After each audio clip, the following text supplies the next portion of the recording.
Welcome to my TOEFL blog at www.bettertoeflscores.com. And I noticed as I was looking at my computer doing some research on the key search words for the blog today, the number one search word today is how to pass the TOEFL test.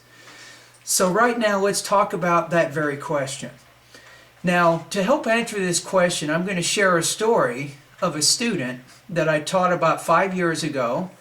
And she did two things, and she wasn't even in my TOEFL class. She was actually an intermediate level student, and she did these two basic things, and within 8 months she took the TOEFL test and scored a 560 on the paper-based TOEFL, which is equivalent to about an 81, 82 on the TOEFL internet-based test. So what did she do? Two basic things. She read books and she dated American men for a period of about 8 months. Now you're probably thinking to yourself, sounds kind of crazy. How can I pass a TOEFL test by dating American men? It's actually quite simple. And how can she pass the test? By reading books. So let me show you some statistics that I developed on the whiteboard. Okay, first of all, let's look at the two key things.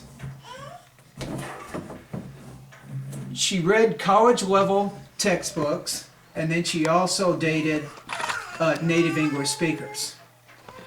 Now, in the textbooks, the key here is these are college-level books. She read 26 books over a period of 8 months. Now, each book had approximately 350 pages in that book, so she read a total of 9,100 pages. And remember that each page has approximately 250 words on that page, which means over a period of 8 months, she read 2,275,000 vocabulary words.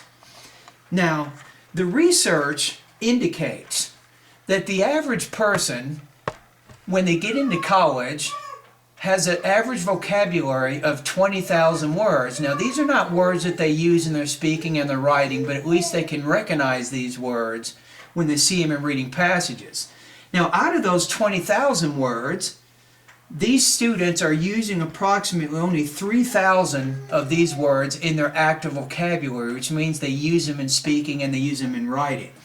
Now, what does this mean? Let's assume that the average vocabulary is around 20,000.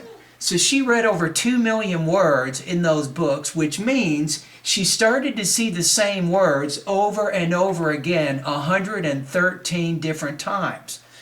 Now, the most important thing with vocabulary is not defining or remembering the definition of the word, but actually having seen that word before in some context. So by seeing these words 113 different times, she got a really good grasp on the vocabulary of academic English. Now let's go back to the next topic, which is dated native English speakers. She went on about 3 dates a week. Each date was about 3 hours, which means about 9 hours of either listening and speaking practice. That's a lot of exposure to the English language. Now, if you take the 9 hours and you assume that the average speaker, and this is pretty conservative, they speak approximately about 100 words a minute. In American culture, unlike some cultures, silence is actually not golden.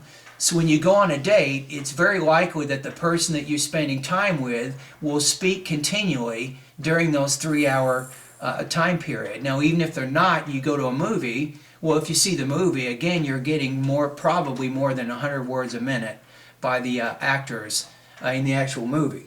So if you take the 9 hours, you take that each week times 4 weeks, that gives you 36 right here. You take it times the 100, and then you take that by 60 minutes.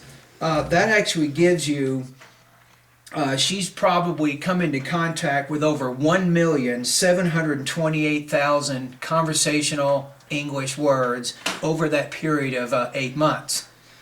Again, if you take this statistic and let's say you go to the 3,000 active vocabulary words that most Americans have, she actually heard those same words over and over 256 different times.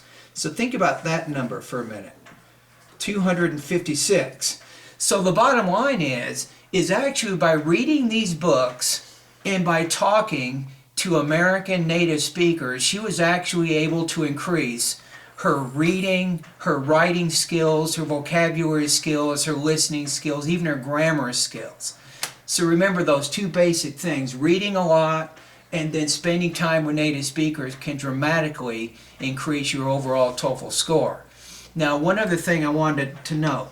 If you haven't gone to my blog yet, I would advise that you go to the bettertoeflscores.com so you can get a vocabulary list of about 1,700 words. I guarantee you, if you learn the words on this list, you will score very, very high on the TOEFL iBT. Good luck.